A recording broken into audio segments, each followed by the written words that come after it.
when reproductive life ends in a woman, so too does her metabolic status in terms of her metabolic homeostasis, which isn't really talked about. Welcome to the Evolving Past Alzheimer's podcast, where we are focused on bringing you information to help prevent from developing and improve from suffering with brain diseases like Alzheimer's and other dementias. I'm Dr. Nate Bergman, a physician and Chief Scientific Wellness Officer at Kemper Cognitive Wellness, and I'll be your guide on these sound waves. So whether you're a baby boomer who's worried that your brain wiring just isn't working like it once was, or you have a loved one with the disease, or you yourself have already been diagnosed and are wondering, what do I do now? You'll want to listen to this podcast. Each episode, we introduce you to the top doers and thinkers that are revisioning Alzheimer's, dementia, and just generally things in life's second half. If you have questions or comments, check us out on social media. To support us, go to patreon.com/evolvingpast and consider hitting the button and becoming a patron of this show if you find these episodes valuable. That's Patreon, Patreon, patreon.com/evolvingpast. So here we go. Let's get better. Welcome back to the show. We're taking on hormones after menopause. A lot of my patients, nearly all of my patients probably, that are trying to prevent or are in the very early stages of disease, this conversation about hormones come up, and people are at different ages of life, at different stages in life. And this show is really dedicated to everyone that's trying to figure out whether or not hormone replacement therapy, and we'll talk about what I mean by that as we talk about, and we talk to our guest, who I'm thrilled to have, Dr. Felice Gersh. Welcome, Felice. Hi, thank you for inviting me. Yeah, very, very excited to have you here. Really, Dr. Gersh and her group, including another previous guest, Dr. James O'Keefe, recently, just a couple of weeks ago, published an article called Postmenopausal Hormone Therapy for Cardiovascular Health, the Evolving Data, in the Journal of Heart from the British Medical Journal. So first of all, congratulations on the publication, please. Well, thank you. It was quite a journey because it's really not mainstream, as you know, to recommend hormones for cardiovascular protection in women as they age. Absolutely. And you know, we tend to think of, you know, what's good for the heart is good for the brain, although that may not always be true. But I do want to first just give a brief introduction to convince people how smart you are and how worthy of their attention you are. So if you'll indulge me. So Felice Gersh MD is a multi-award-winning physician. She's a best-selling author with dual board certifications in OBGYN as well as integrative medicine. She's the founder and director of the Integrative Medical Group of Irvine, a practice that provides comprehensive health for women by combining the best evidence-based therapies from conventional naturopathic and holistic medicine. She's been on academic faculties for decades, including both the USC Keck School of Medicine and now at the University of Arizona School of Medicine. So welcome again. Well, it's just so fun to explore these topics with you. Right.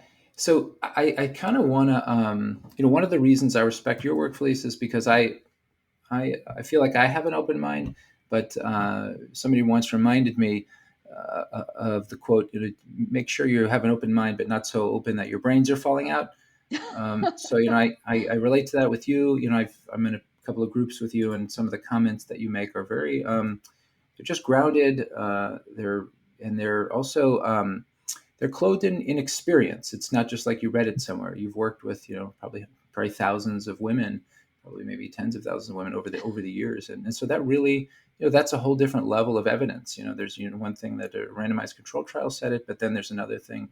Hey, I've been working in this field for decades, and this is what we see, and this is how it's evolved. And that's a remarkable perspective that are harder and harder to get, it seems like.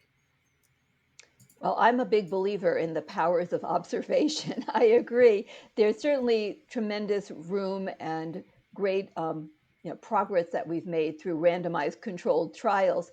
But if you think back on the beginnings of how we figured anything out, it was really through tried and true observational issues. And as I've seen so many of my patients, like you said, over decades, cross over into the menopausal state, it became blatantly obvious that this process was not benefiting women's health. It is what it is. It's universal, it's natural, but it's not like opening up the door to the best time of health in a woman's life. So we need to be honest about that and then see what can we do to ameliorate all the harms that actually come from ovarian senescence, the loss of ovarian hormonal production, the estrogen and the progesterone that really make women what they are during the reproductive years. And there's a price to be paid for the aging of the ovaries.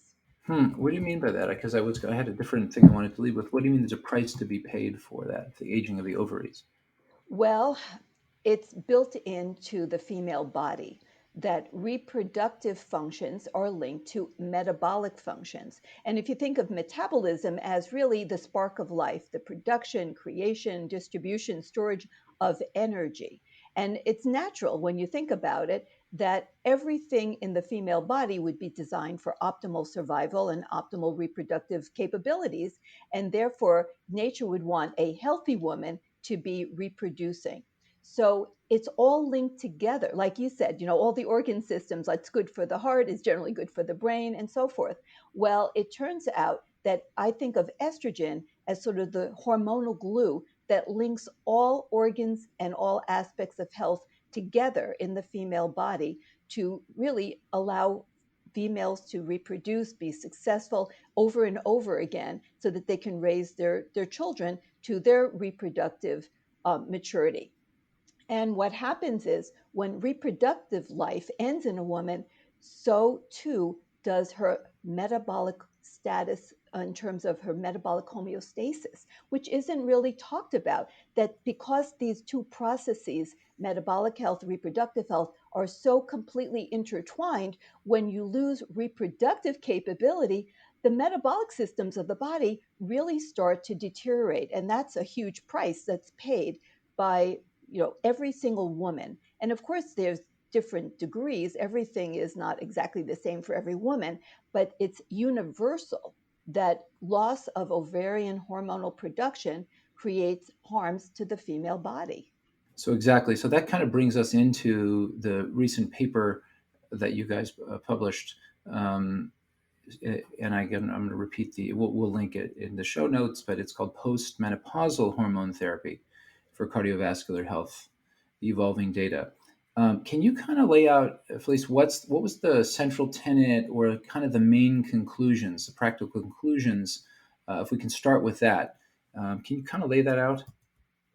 Well, yes. So we went through sort of the history of different studies involving hormone therapy in menopausal women and how, unfortunately, it led about 20 years ago, following the publication of the Women's Health Initiative, to really just a really negative attitude towards hormones, and how that was unfortunately very erroneous, because what they did was they took a completely inappropriate population of women who were at least a decade, except for a very small percentage. The vast majority of them were at least a decade or more since they actually went through menopause. They were not allowed to even have menopausal symptoms like night sweats and hot flashes. And they took an older set of women because they wanted to see rapid effects in terms of cardiovascular events. So they couldn't take really younger women. And then they used the wrong hormonal products. They used estrogen derived from pregnant horse urine, and it had a lot of additional products that came along for the ride. Then they gave it orally, and then as well they used a what I call a mimic of progesterone, which is really an endocrine disruptor for progesterone. So it binds erratically to different receptor sites for progesterone, creating a totally different array of effects called medroxyprogesterone acetate. And so they used the wrong population, they used the wrong products, some items that would never be found in a human female body. And then even then the results weren't all that bad, but it did show some adverse outcomes compared to what they expected: more blood clots and more strokes. Basically, that was predominantly it. And so the conclusion was you really shouldn't give hormones to women. So what this paper did was walk through the studies, show all the mistakes that were meant, well-intentioned but unfortunate in terms of their outcome, and then lay the groundwork for how hormones are really intrinsic to the female functioning of a healthy female body, and why hormones should be used, and then actually sort of a guidebook on how to actually prescribe them and why you're going to try to achieve physiologic levels, because the rule of thumb was if you have to use hormones, use them in the tiniest possible doses for the shortest period of time. And our philosophy is no, if you're going to use hormones, which is generally should be recommended, you want to use them at the most efficacious dose, not the smallest possible dose to just get by. And you want to use it appropriately to, at least to some degree, mimic the normal physiologic levels and the rhythms of a female body so that you'll get the most benefit. So it's really laying all of that out and then drawing the conclusions that, based on science and based on lots of data, based a lot of it, unfortunately, because we have limited data in humans, because a lot of the research dried up after the Women's Health Initiative. But what is out there, there were a few studies, and based on the data that we have, to really make the case why hormones are really woman's best friend and why you really want to continue using them after the menopause sets in. Okay, so I so want to get to the practical, but you had immediately mentioned the Women Health Initiative, which has covered, like you mentioned, it's the story sort of hormone replacement therapy, hormone therapy (HT) or HRT, hormone replacement therapy, are laid out in a really nice, concise way here. I've read a lot and a lot of articles on this, and this is one of the I don't know, just it's a very I don't call it an easy read, but it's laid out very intelligently. So congratulations on that as Thanks. well. But you mentioned Women's Health Initiative. Can you kind of I don't know if you were practicing medicine before WHI, but if you recall that time, or others that were practicing prior to Women's Health Initiative, can you kind of give us the lay of the land in obstetrics and in sort of perimenopausal, around the time of menopause, and postmenopausal care for women regarding hormone replacement therapy and how things changed with Women's Health Initiative? Absolutely. There were a great many observational studies that existed prior to the Women's Health Initiative. And the reason for the Women's Health Initiative was to try to get something that was a randomized clinical controlled placebo blinded study. So that's why, because all the others were like looking retroactively or just taking sort of a general kind of group of women. And so there were quite a few studies, and they all had positive results. Like the vast majority, like maybe there was one in the crowd that was sort of borderline, but like the vast majority showed really positive results for women's long-term outcome. But they weren't randomized studies, or like they looked at nurses and such. But it was really popular. So the use of hormones, even though it was not the optimal type of hormones in most cases, it was using the hormones derived from pregnant horse urine. Then that's was just what they had. But even then, and then they often used even the medroxyprogesterone acetate, but even using the products that they had, which were not optimal, they still had really good results. And so this was very popular, and it was like really the thing to do. It was I mean, this for people who didn't live in that time and deal with hormones during those earlier years. I'm glad that you mentioned them. It was like just routine almost that every woman transitioning into menopause would be put on these estrogen and progestin products.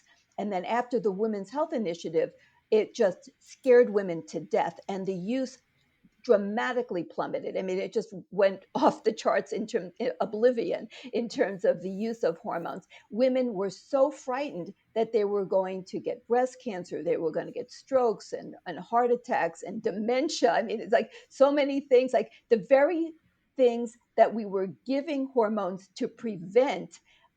They thought that these hormone products would actually give them those conditions. So they fled, like, as fast as they could off of the hormone products. And the powers that be, the major medical societies, the FDA, they all really came down against the use of hormones. And I can tell you in my own practice, because I was in practice at that time, I had to, it was so hard for any of us who were prescribing hormones to work with our women patients and say, I know this is what they're recommending, but it actually makes no sense, and that, you are still allowed to stay on hormones. They haven't made them illegal. So I think that this will all turn around, that it's going to be seen that this is not rational. Hormones are doing all these amazing, wonderful things in the female body.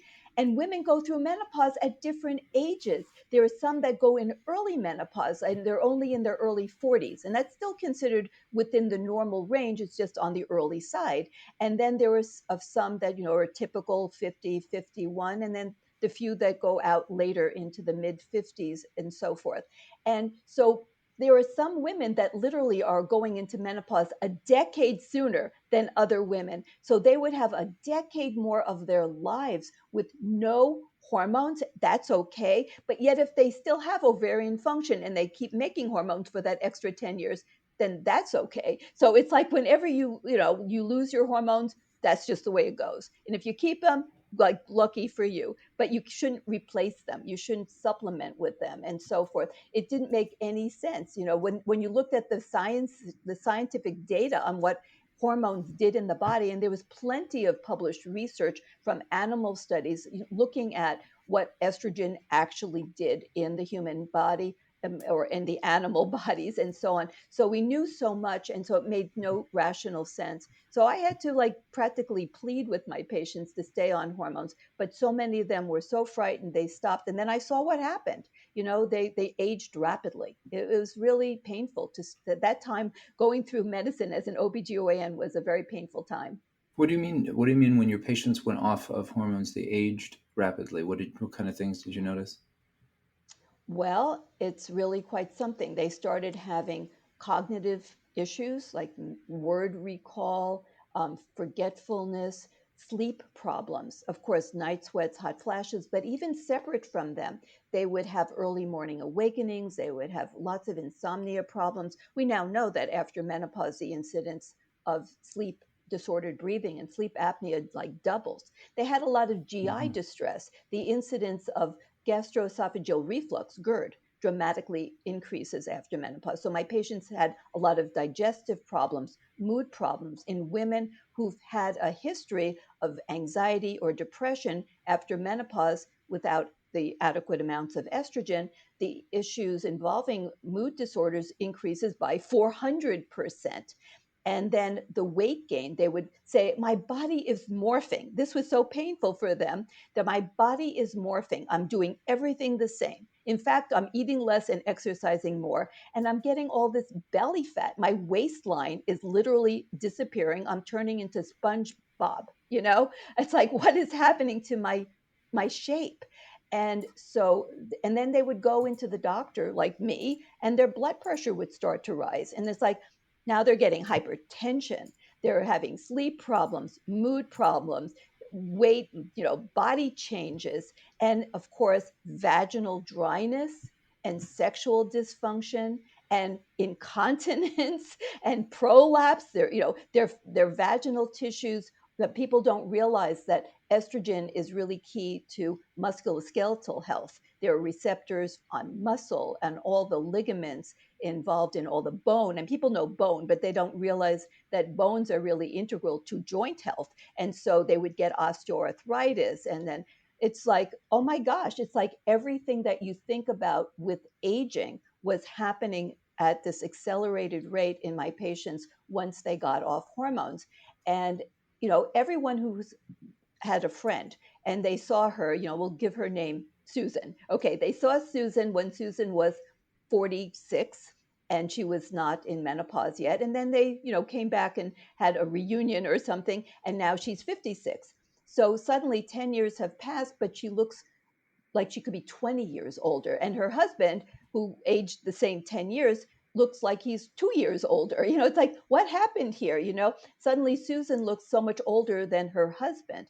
And, of course, the plastic surgeon's offices get very busy with their Botox and their dermal fillers and their facelifts. So women would look in the mirror, my patients, and they'd say, my face is just aging in front of me, because estrogen is very involved in skin health as well, and then the collagen, and in maintaining the fat deposits that are appropriate. And it changes like the location of where fat is deposited into areas we don't want it.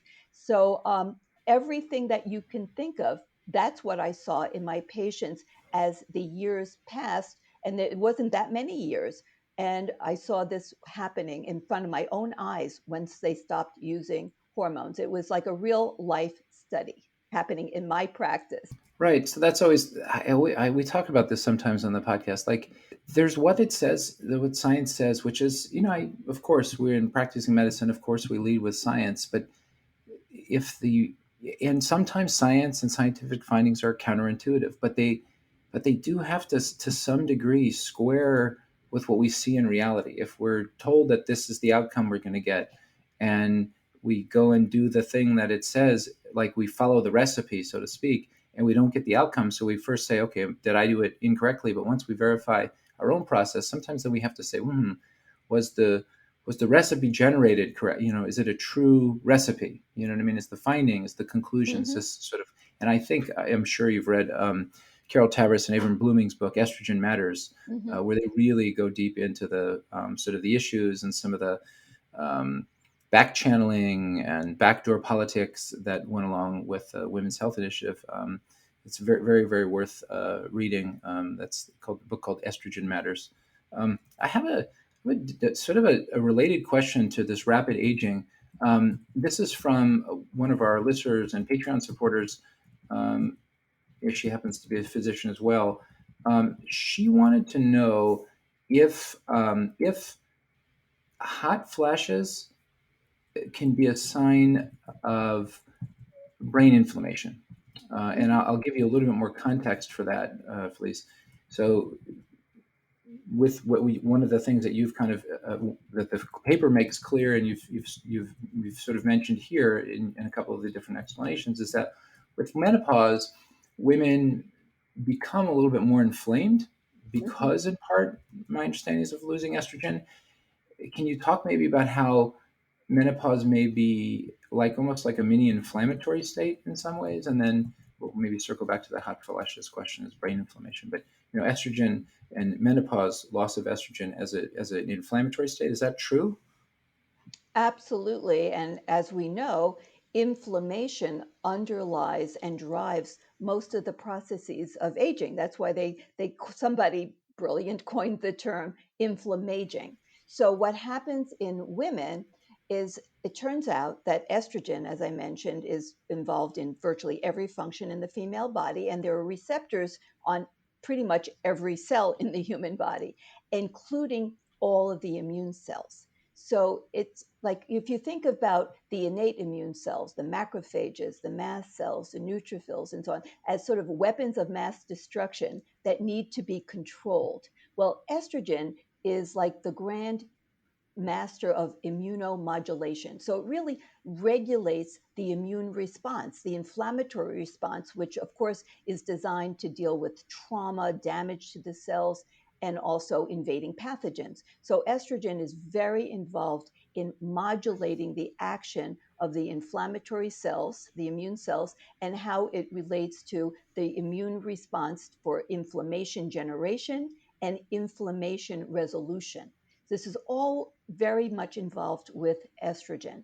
Well, these immune cells, when there's not enough estrogen, it turns out that their trigger to releasing their inflammatory cytokines is lowered. So they're more like, fire kegs. They release inflammation at a lower stimulus.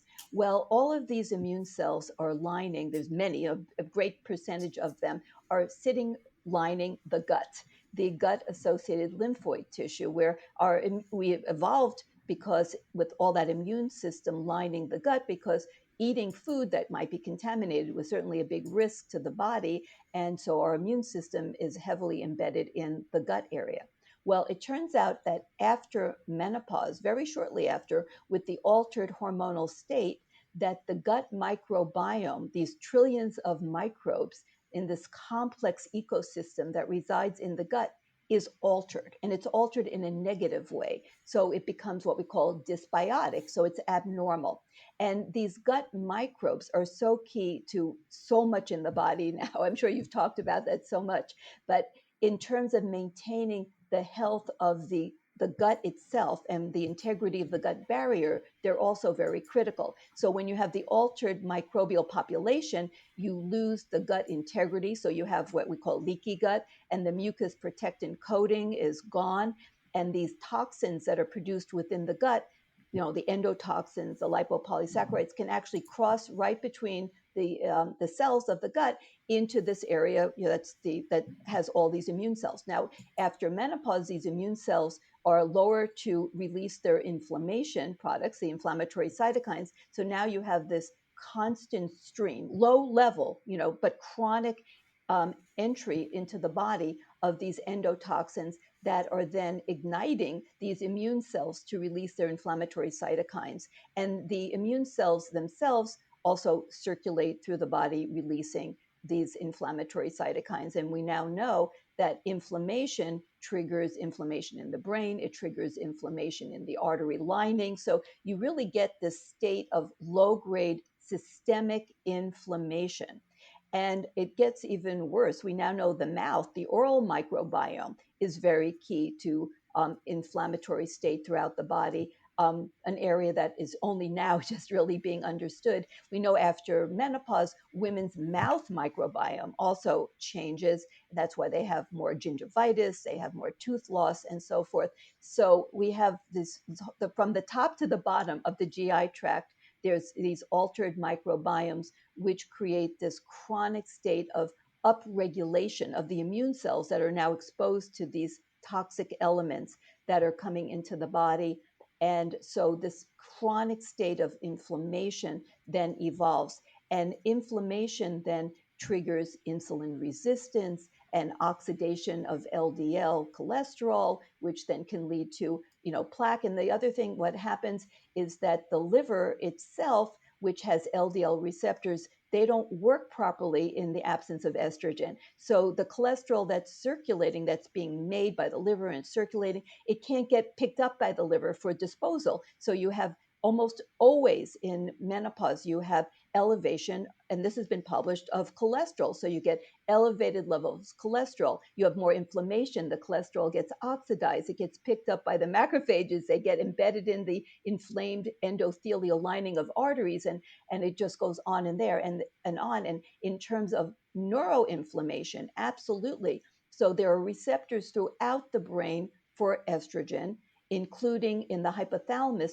which includes the thermoregulatory centers that control temperature and all of the autonomic systems of the body, including the vagus nerve and the sympathetic ganglia. They're all related to estrogen. So after menopause, you have this disorganization of the autonomic nervous system. So you have the hot flashes and the mood swings and all of those relating, and the temperature regulation system in the hypothalamus is dysregulated. And then you have inflammation because the special modified macrophages in the brain called microglia are estrogen dependent, and they also become like weapons of mass destruction without proper control. And So they that's another part of also, the immune system that just gets out of that's right, control.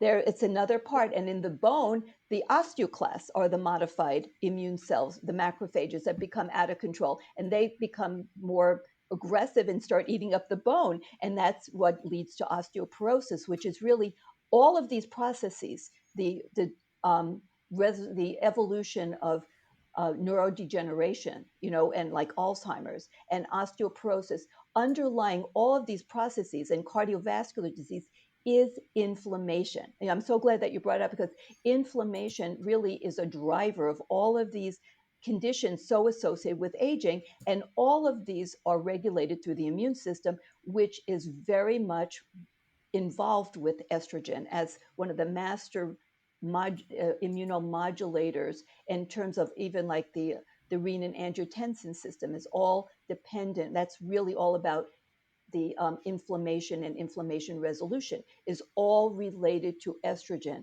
So the implications throughout all body systems, body wide, of loss of ovarian estrogen production is so profound and yet so not recognized by our medical community that it's really mind boggling for those of us who get it. It's like, come on, guys, this is like a big deal. Estrogen is involved in all of these functions, and it's so logical, of course, because how else would a woman be successful as a reproductive creature during those important reproductive years? Yeah, well, so I want to get practical for a second, and then I do want to circle back to the fears that go through the minds of our patients, right? Of people that are coming through. In table one, there's a beautiful table that really kind of lays out what you were talking about, the recommendations for hormone therapy based on this paper. Um, and what's interesting is that in the estrogen that I'm looking at, so you don't see that estrogen in a pill form. You mentioned a patch or a or some kind of gel that can be used on the arm or the thigh. And you mentioned it that it should be E2, like for estradiol. Can you just kind of explain first of all like a usual dose, like a starting dose for someone, and then what E2 means and why you're suggesting on the as a patch or on the skin instead of in the mouth? Absolutely. Well, we now know that when you swallow estrogen, even in the form of estradiol, which I'll tell you the different forms in a minute about estrogen, but when you swallow it, because it goes through the digestive tract and through the liver, it is transformed predominantly into another form of estrogen called estrone. So it turns out, and we did not know this all that many years ago, that estrogen has primarily three types of receptors: alpha and beta, and a membrane receptor, jeepers. And they're very complex. These receptors actually up and down regulate each other, and the alpha and beta are predominantly nuclear receptors, so they create proteins through actions in the nucleus, but they actually also have membrane receptor functions as well. And so it's very complex. They interrelate and act with each other in all kinds of complex ways. And estradiol, which is known as E2, is the estrogen produced by the ovary. And that one has a balanced effect on all the different estrogen receptors. And I always say we are smart, but we're not that smart. We're not smart enough to micromanage receptors. I mean, the more you learn about them, it's very complex, and we can't like micromanage things at that level at this time. But so you give what the body is used to and designed evolutionarily to get, which is estradiol, the dominant one from the ovary. So when you take it orally, estradiol, and it's converted to estrone, estrone is another estrogen that's in the body, and it goes back and forth, in terms of being transitioning between estradiol and estrone. But the body controls that so that you get the right balance between the two. But when you take estradiol orally, it almost all comes into the bloodstream as estrone, which is predominantly reacting only with the estrogen receptor alpha. Now, estrogen receptor alpha is very important, but it needs to be balanced with beta and the jeepers. So you're not going to get that. So over time, you're going to have a dysregulation of the estrogen systems in the body because of this imbalance in terms of activation of the receptors. So you don't want to give oral estrogen. You want to give it through the skin, because when it's absorbed through the skin, it actually enters into the bloodstream still in the form of estradiol. So I predominantly emphasize the forms of estrogen that are commercially available. For those of you out there listening who say, well, what about compounded estrogen? In my practice, I also use that, but I'm not going to promote that in a medical article for people who are just not even acquainted with it at all. And for most women can get by with the commercial products, but I also do use the compounded in certain cases. So what we want to do is use the transdermal estrogen, because if you use the oral and it becomes estrone, that is associated with some of the negative effects it's more likely to create blood clots. It's more likely to impact the brain. The brain doesn't like estrone, it loves estradiol. In fact, the brain is one of the only organs in the body that doesn't even have the capability to convert estradiol into estrone. So it does, that's not going to make you like have a better brain if you just take the oral. Although honestly, anything's better than nothing. That we've shown that it's still better than nothing by far.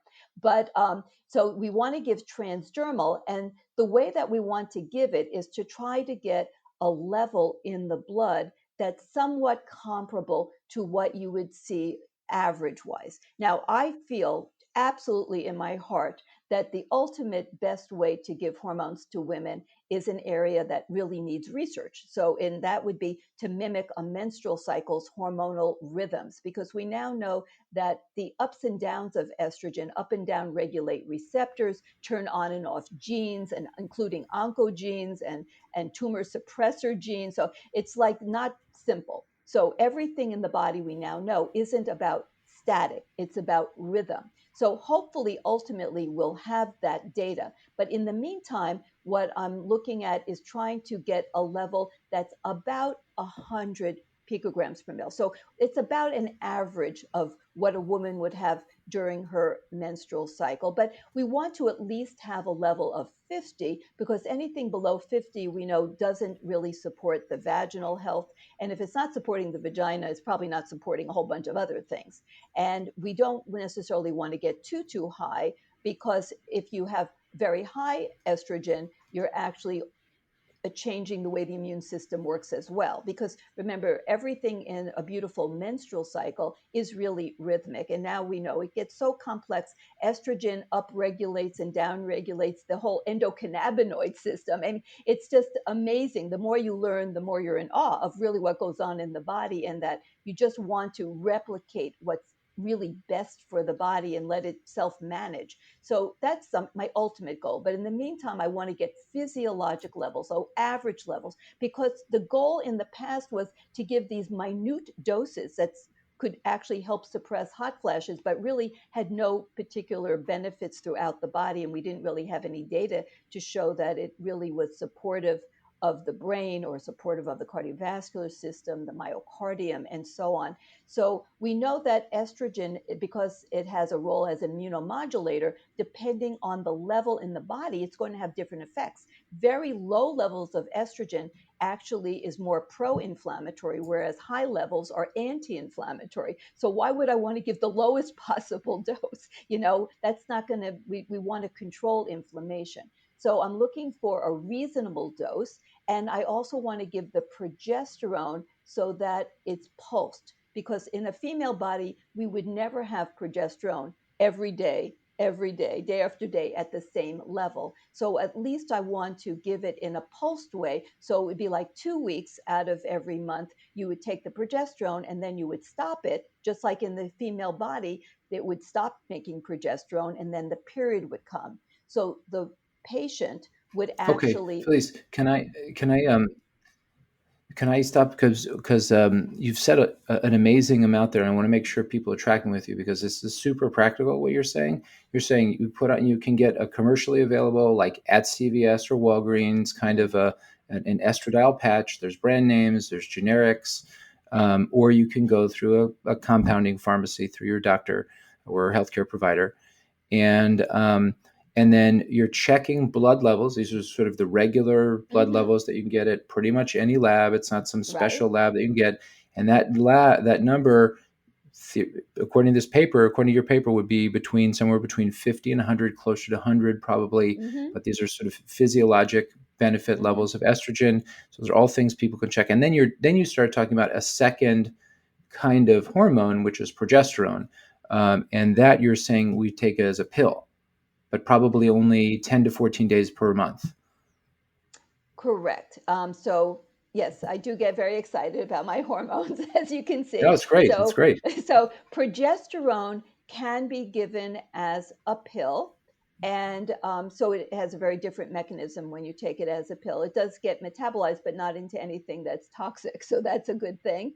And once again, you would give it in a pulsed way, so it would not be as an everyday, although a lot of people do that and it's very unphysiologic, right? So we don't want to recreate a new female like norm. We want to recreate what the female body was designed to have, which is progesterone that comes and goes, not progesterone that's there all the time. Because once again, like I mentioned, it's really normally a dynamic. These hormones up and down regulate the receptors of each other. And it turns out that estrogen will upregulate progesterone receptors, and then over time, progesterone downregulates the estrogen receptors. So if you're giving progesterone and estrogen at the same dose every single day, what the heck are we doing with our receptors? I mean, this is not physiologic. So at least we want to come reasonably close to what nature was giving to women so that we can help to maintain the health of women at their healthiest stage of life,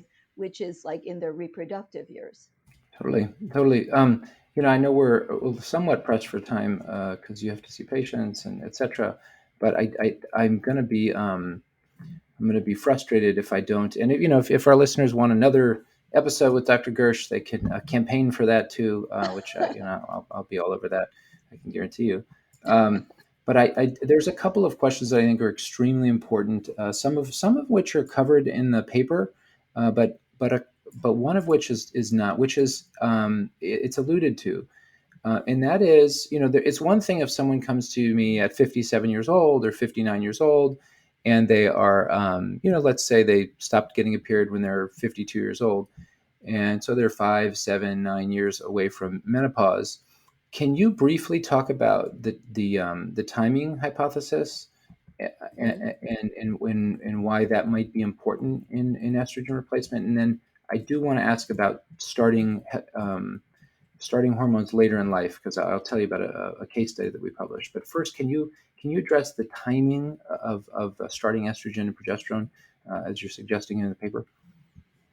Sure. Well, estrogen for sure is best when it's given as a preventative rather than as a curative. So it's much better to prevent disease than to try to reverse disease.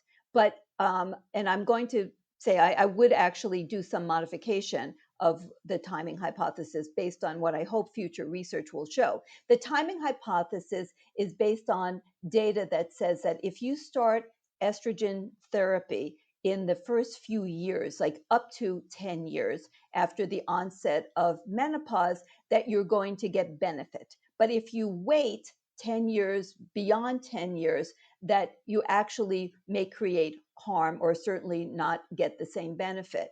And that there is some data to support that. And also in animal studies with like monkeys and rats, they've actually done studies where they have shown that the estrogen receptor actually changes with age when you have no estrogen going into it.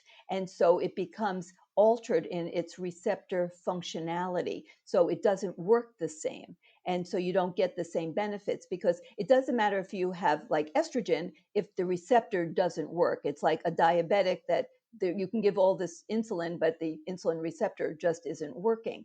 But I want to say that that is the state of the art right now. But I do want to get, because it's really so painful too. Like you said, like what happens when women are out 12 years from the menopause? Is it too late for them? They can't access any of these benefits? Yeah, Well, the reality is, you know, I don't totally believe that because there is definitely an issue with disease states. Like once you have like late stage arterial disease or you have myocardial remodeling, I mean, you're not going to reverse all of those different things.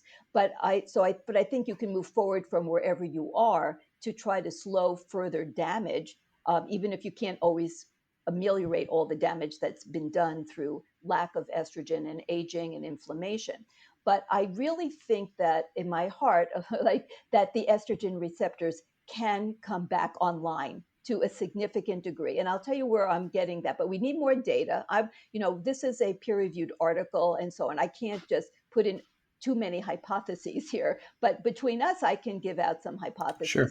We do have certainly clear cut evidence that the vagina never gives up the ghost, right? You can give estrogen therapy to the vaginal tissues at any stage. And this is actually promoted by the societies involved with menopause and so on, that no matter how old a woman is, no matter how far out in menopause she is likely to develop vaginal atrophy, which we now call, genital urinary syndrome of the menopause because it sounds fancier. But, so we can give estrogen to any aged vagina and we're going to get improvement. Well, those vaginal estrogen receptors haven't seen estrogen maybe in 20 years for some women than when we give them estrogen, and they still see benefit. We still see the vagina improving in its health. Maybe it's not going to be 19 years old, but it's going to get improved. So we know that when you give estrogen, even to older women, that there's some improvement in their bone. That was seen in the Women's Health Initiative, that they had better bone. So I really believe that it just takes time. Most of the studies that were published, they were too short. They're only a few months. I think estrogen receptors that haven't seen estrogen, in many, many years, they're not going to come back online and become functional again in just a few months. I think we need to give it longer. I really think that there is hope for women. We have to get more studies. If there's one thing I want to lobby for, it's much more research on women's unique health issues. Of course, menopause is kind of at the top of the list, but there's so many others in the reproductive aged world as well.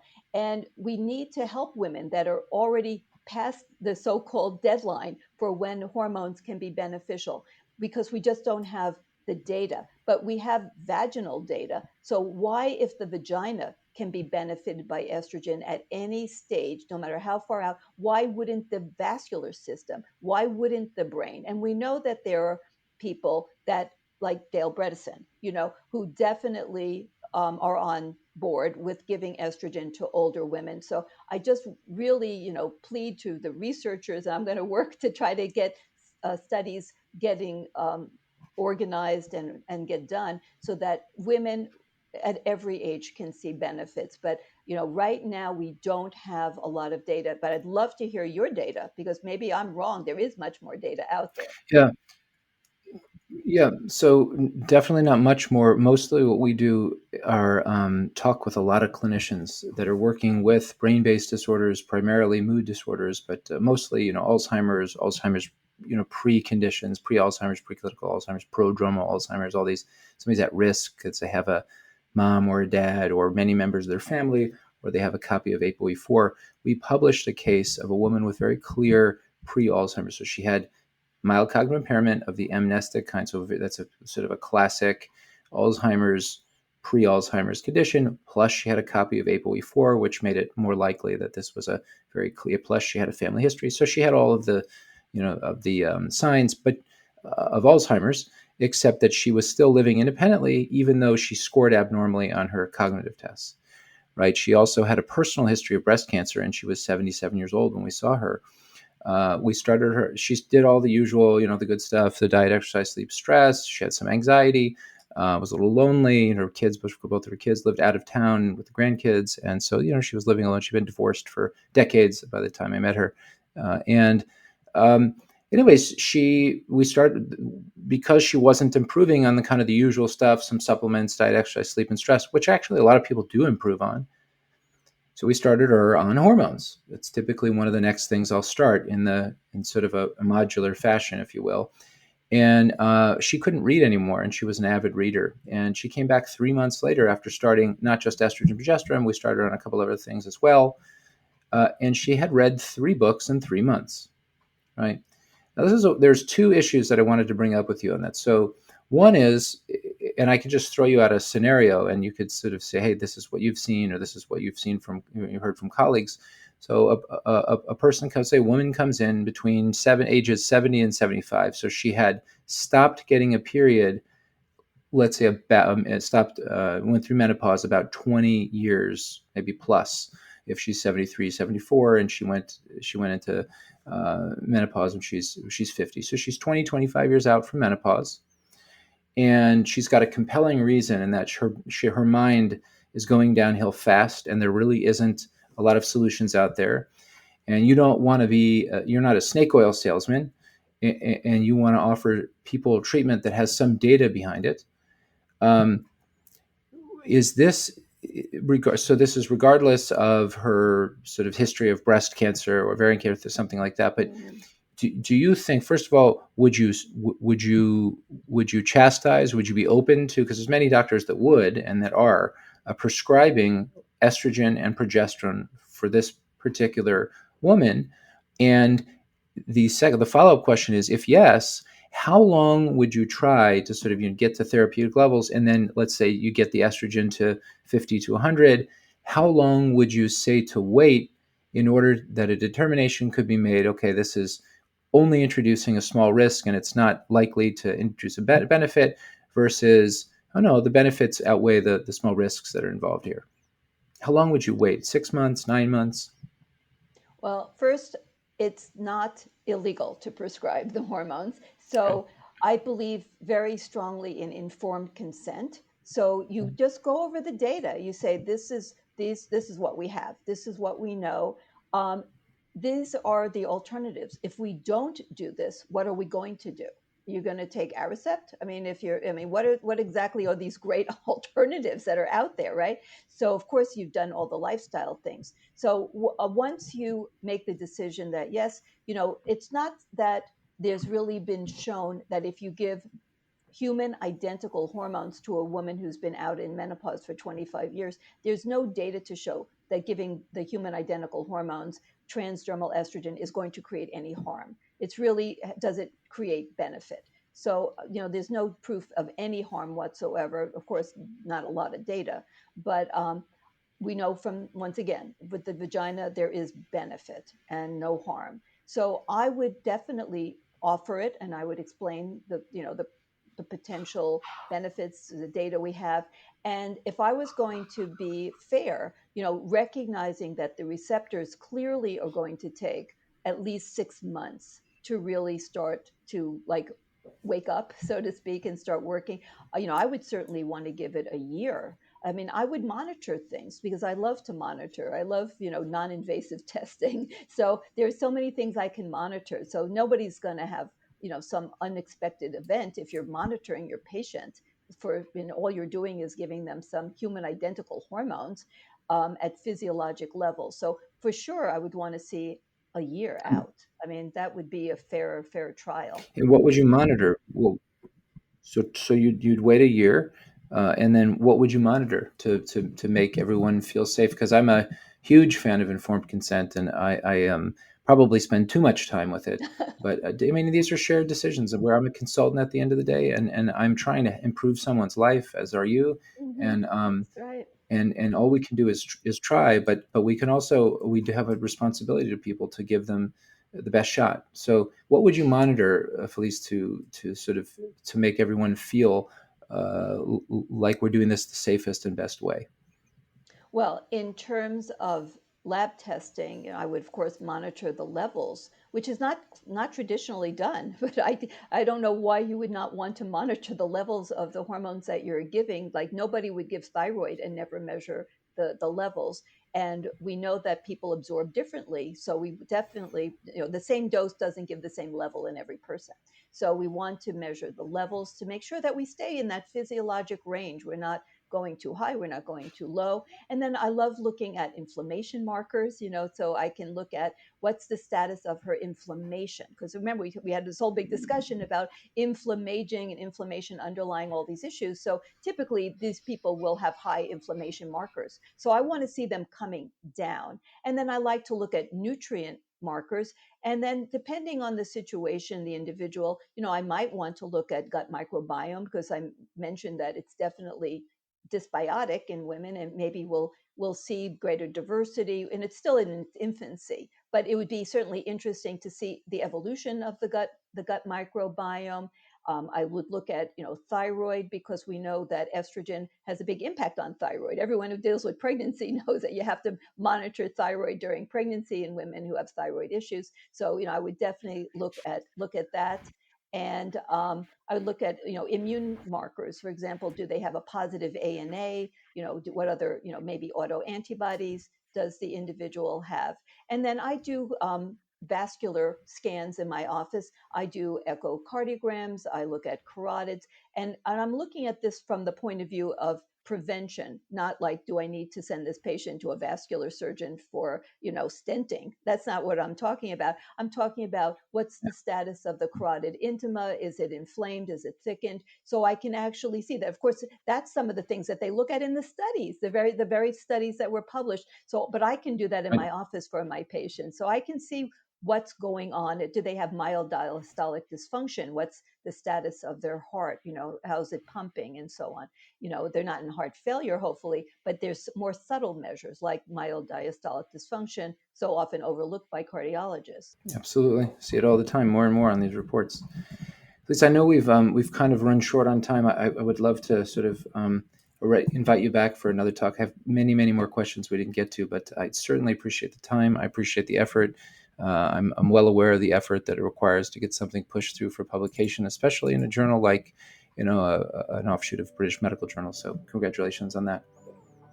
Well, I'm more than happy to come back at any time, because this is part of my mission as a physician, is to distribute the my observations and my thoughts, and then hopefully they can be of value to your listeners. So that's our episode. I hope it was useful to you. Check out the show notes on iTunes or on our website where we've summarized the key points. If you find the information here valuable, please consider giving us a 5-star rating on iTunes and leaving comments in the comments section. It will really help us bring this message to as many people as we can. If you have questions or comments, connect with us on social media. Finally, to support us, go to patreon.com/evolvingpast and consider hitting the button and becoming a patron of this show. That's Patreon, Patreon, patreon.com/evolvingpast. Thanks, and talk to you next time.